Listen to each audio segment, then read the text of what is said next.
नमस्कार दोस्तों।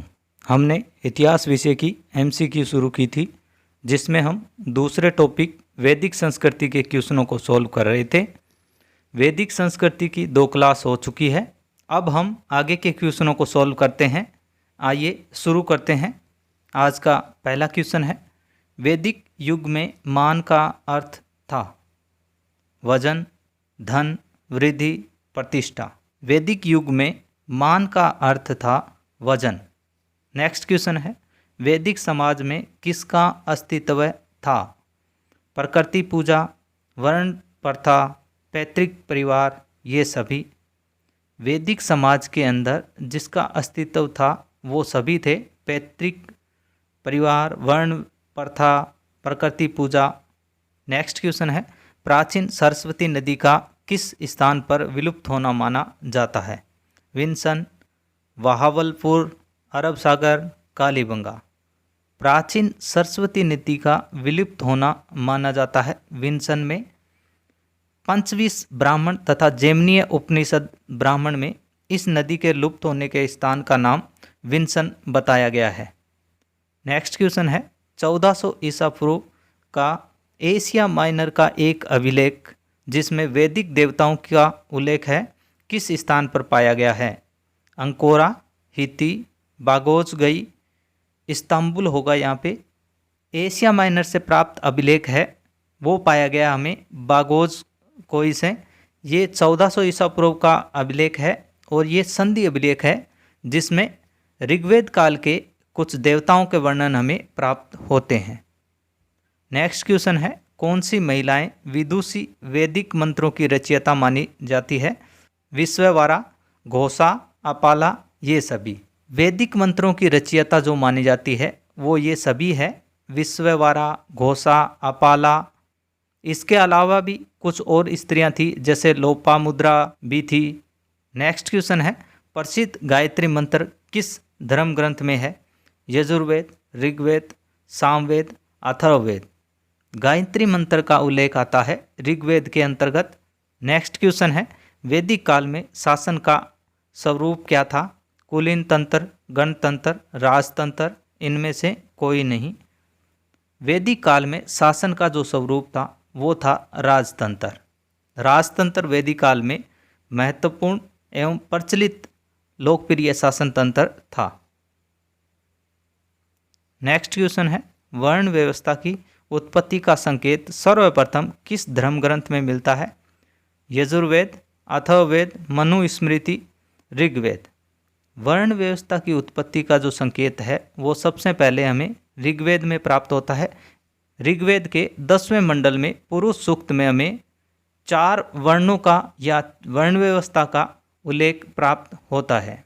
Next question है, संस्कारों का वर्णन निम्नलिखित में से किसके मूल पाठ में है? गृह सूत्र, भगवत गीता, उपनिषद, रामायण। संस्कारों का जो वर्णन है वो गृह सूत्र के अंतर्गत आता है। वास्तविक रूप से संस्कारों का विधान हम सूत्र साहित्य में और विशेष रूप से गृह सूत्र में प्राप्त करते हैं। नेक्स्ट क्वेश्चन है, कौन सी भाषा इंडो आर्यन भाषा से संबंध रखती है? तुर्की, हिंदी, अरबी, पर्शियन। इंडो आर्यन भाषा से संबंध रखने वाली जो भाषा है वो है पर्शियन। पर्शिया की जो भाषा थी पर्शियन कहलाती थी और वर्तमान में पर्शिया है वो इराक के नाम से जाना जाता है। नेक्स्ट क्वेश्चन है, सत्यमेव जयते उक्ति सर्वप्रथम कहाँ व्यक्त की गई? ऋग्वेद में, मनुस्मृति में, उपनिषद में, इनमें से कोई नहीं। सत्यमेव जयते की जो उक्ति है वो सर्वप्रथम उपनिषद में व्यक्त की गई और अथर्ववेद का एक उपनिषद है मुंडक उपनिषद, उसमें सत्यमेव जयते का उल्लेख प्राप्त होता है। नेक्स्ट क्वेश्चन है, अद्वैत दर्शन का प्रतिपादन किस में मिलता है? वेदों में, उपनिषदों में, धर्म सूत्रों में, स्मृतियों में। अद्वैत दर्शन का जो प्रतिपादन है वो हमें प्राप्त होता है उपनिषदों में। नेक्स्ट क्वेश्चन है, वैदिक भारत में सभी स्त्रियों को संपत्ति का वारिस माना जाता था। सती का व्यापक प्रचलन था। राजाओं में बहुविवाह प्रचलित थे। स्त्रियों के लिए शिक्षा निषिद्ध थी। वैदिक भारत में कौन सा सही है? इसमें से राजाओं में बहुविवाह प्रचलित थे, ये वाक्य सही है। बाकी के जो है वो वाक्य गलत है। स्त्रियों को संपत्ति का वारिस नहीं माना जाता था। सती प्रथा का व्यापक प्रचलन नहीं था, कहीं कहीं इसका प्रचलन जरूर था। स्त्रियों के लिए शिक्षा का निषिद्ध नहीं था। स्त्रियों के लिए शिक्षा की व्यवस्था वैदिक संस्कृति में या वैदिक काल में प्राप्त थी। नेक्स्ट क्वेश्चन है, कौन सा वेद कर्मकांडों से विशेष रूप से संबंधित है? ऋग्वेद, अथर्ववेद, यजुर्वेद, मनुस्मृति। कर्मकांडों से जो विशेष रूप से संबंधित है वो है अथर्ववेद। अथर्ववेद में वैदिक कर्मकांड का उल्लेख प्राप्त होता है। नेक्स्ट क्वेश्चन है, ऋग्वेद संहिता के मंत्रों का 1/4 किस देवता को समर्पित है? रुद्र, अग्नि, मरुत, इंद्र। ऋग्वेद संहिता के 1/4 जो मंत्र है वो इंद्र देवता को समर्पित है। इंद्र देवता के लिए ऋग्वेद में 250 सूक्त का वर्णन है। नेक्स्ट क्वेश्चन है, कौन सी विदुषी महिलाएं वैदिक मंत्रों की रचयिता नहीं थी? अपाला, गार्गी, घोषा, सिक्ता। जिस महिला ने वैदिक मंत्रों की रचना नहीं की वो थी गार्गी। इसके अलावा अपाला, घोषा, सिक्ता, लोपा, मुद्रा ये स्त्रियां थी जिन्होंने वैदिक मंत्रों की रचनाएं की थी। नेक्स्ट क्वेश्चन है, ऋग्वेद में वर्णित सबसे सामान्य अपराध क्या था? अपहरण, पशुओं की चोरी, डकैती, हत्या। ऋग्वेद में जो वर्णित सबसे सामान्य अपराध था वो था पशुओं की चोरी। रात्रिकालीन समय में पशुओं की चोरी एक आम अपराध ऋग्वेदी काल में था। नेक्स्ट क्वेश्चन है, आत्मा के आवागमन की परिकल्पना सर्वप्रथम कहाँ मिलती है? ऋग्वेद, उपनिषद, भगवत गीता, रामायण। आत्मा के आवागमन की जो परिकल्पना है वो सर्वप्रथम हमें ऋग्वेद में प्राप्त होती है। ऋग्वेद के जिन सूत्रों में परलोक व देवयान और पितृयान का विवरण है उन्हीं में आत्मा और पुनर्जन्म का भी कथन है। नेक्स्ट क्वेश्चन है, किस संहिता को ब्रह्मवेद कहा गया है? यजुर्वेद, सामवेद, अथर्ववेद, ऋग्वेद।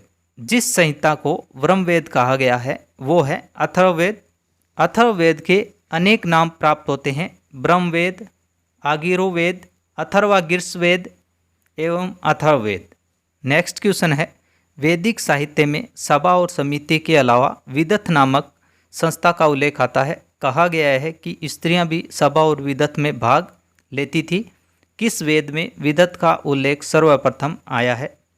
ऋग्वेद, यजुर्वेद, सामवेद, अथर्ववेद। सभा और विदथ जो संस्थाएं थी उनमें विदथ का जो वर्णन है वो ऋग्वेद से प्राप्त होता है और सबसे प्राचीन संस्था थी वो विदथ संस्था कही जाती थी। नेक्स्ट क्वेश्चन है, किस नदी के तट पर दशराग्य युद्ध हुआ था? पुरुषनी, वितस्ता, सरस्वती, सिंधु। दशराग्य युद्ध हुआ था पुरुषनी नदी के किनारे। पुरुषनी नदी को वर्तमान में रावी नदी कहा जाता है और राजा सुदास और 10 राजाओं के बीच में ये युद्ध हुआ था। नेक्स्ट क्वेश्चन है, पुरुष सूक्त ऋग्वेद के कौन से मंडल में है? अष्टम, दसम, सप्तम, नवम। पुरुष सूक्त है वो ऋग्वेद के 10वें मंडल में है और ऋग्वेद के कुल 10 मंडल है और 1028 सूक्त है। पुरुष सूक्त 10वें मंडल में है और इसी सूक्त के अंदर 4 वर्णों की जो व्यवस्था है उसका साक्ष्य में प्राप्त होता है। नेक्स्ट क्वेश्चन है, पुराणों में ऐतिहासिक सूचनाएं कहाँ मिलती है? सामवेद, अग्नि, वंशानुचरित, यजुर्वेद। पुराणों में जो ऐतिहासिक सूचनाएं हैं वो हमें वंशानुचरित की प्राप्त होती है। नेक्स्ट क्वेश्चन है, ऋग्वेद की प्रथम ऋचा किस देवता के प्रति है? अग्नि, सोम, गायत्री, इंद्र। ऋग्वेद की जो प्रथम ऋचा है वो अग्नि देवता के प्रति है। ऋग्वेद का प्रथम मंत्र अग्नि देवता को संबोधित किया गया है। नेक्स्ट क्वेश्चन, औषधि वनस्पतियों के विषय में सूचना किस वेद में है? सामवेद, अथर्ववेद, यजुर्वेद, ऋग्वेद। औषधि वनस्पतियों का जिस वेद के अंदर वर्णन किया गया है वो है अथर्ववेद। अथर्ववेद वेदों से सबसे बाद की रचना है इसमें मारण, उच्चारण, मोहन आदि के मंत्र, भूत प्रेतों और अंधविश्वासों का उल्लेख है तथा नाना प्रकार की औषधियों का उल्लेख भी हमें अथर्ववेद में प्राप्त होता है। नेक्स्ट क्वेश्चन है, ऋषि याज्ञवल्क्य के जीवन पर किस उपनिषद में प्रकाश डाला गया है? केन, मैत्रायणी, बृहदारण्यक, कौशिकी। ऋषि याज्ञवल्क्य के जीवन पर जिस उपनिषद में प्रकाश डाला गया है वो है बृहदारण्यक। बृहदारण्यकोपनिषद में याज्ञवल्क्य गार्गी संवाद भी स्थित है। नेक्स्ट क्वेश्चन है, मिथिला में गार्गी वाचनकवि ने किस ऋषि से शास्त्रार्थ किया था? विश्वामित्र, वशिष्ठ, अपाला, याज्ञवल्क्य। मिथिला में गार्गी और वाचनकवि ने याज्ञवल्क्य ऋषि के साथ शास्त्रार्थ किया था। नेक्स्ट क्वेश्चन है, एशिया माइनर से प्राप्त एक बोगाजगोई अभिलेख में किस आर्य देवताओं का आह्वान किया गया है? अग्नि, रुद्र, सोम, इंद्र, नासत्य, मित्र, वरुण। मित्र, पूषा, सोम, इंद्र, वरुण, सूर्य। बोगाजगई जो अभिलेख है उसके अंदर इंद्र, नासत्य, मित्र और वरुण देवताओं का वर्णन या आह्वान किया गया है। यह जो अभिलेख है वो 1400 ईसा पूर्व का अभिलेख है और यह अभिलेख एक संधि अभिलेख है जो कि एशिया माइनर से प्राप्त होता है। नेक्स्ट क्वेश्चन, पूर्व वैदिक काल से उत्तर वैदिक काल के राजस्व गठन में मुख्य परिवर्तन हुआ। राज्य के संगठन का आधार कुल न रहकर अपितु भूमि विस्तार हो गया। राजा भूमि का स्वामी हो गया। राजा का पद पैतृक हो गया। प्रशासनिक अधिकारियों की संख्या में वृद्धि हो गई। पूर्व वैदिक काल और उत्तर वैदिक काल में जो राजस्व गठन है उसमें जो परिवर्तन हुआ वो था मुख्य रूप से राज्य के संगठन का आधार कुल न रहकर अपितु भूमि में विस्तार हो गया था। यानी अब जो राजा था वो बड़े क्षेत्र का राजा कहलाता था। आज का अंतिम क्वेश्चन, राजा सुदास जिसके विषय में ऋग्वेद में वर्णन है कि उसने 10 राजाओं को पराजित किया, किस जन से संबंध था? अनु, त्रिशु, यदु, दूय। राजा सुदास का जिस जन से संबंध था वो थे त्रिशु जन। भरत जन के लोगों का राजवंश त्रिशु मालूम होता है, जिसके सबसे प्रसिद्ध दिवोदास एवं उसका पुत्र व उसके पुत्र सुदास प्रसिद्ध थे। धन्यवाद। वीडियो को लाइक करें, शेयर करें, कमेंट करें और चैनल को सब्सक्राइब करें। घंटी के बटन को दबाएं ताकि नई वीडियो की नोटिफिकेशन आपको मिलती रहे। मिलते हैं नेक्स्ट वीडियो में नए क्वेश्चनों के साथ। जय हिंद, जय भारत।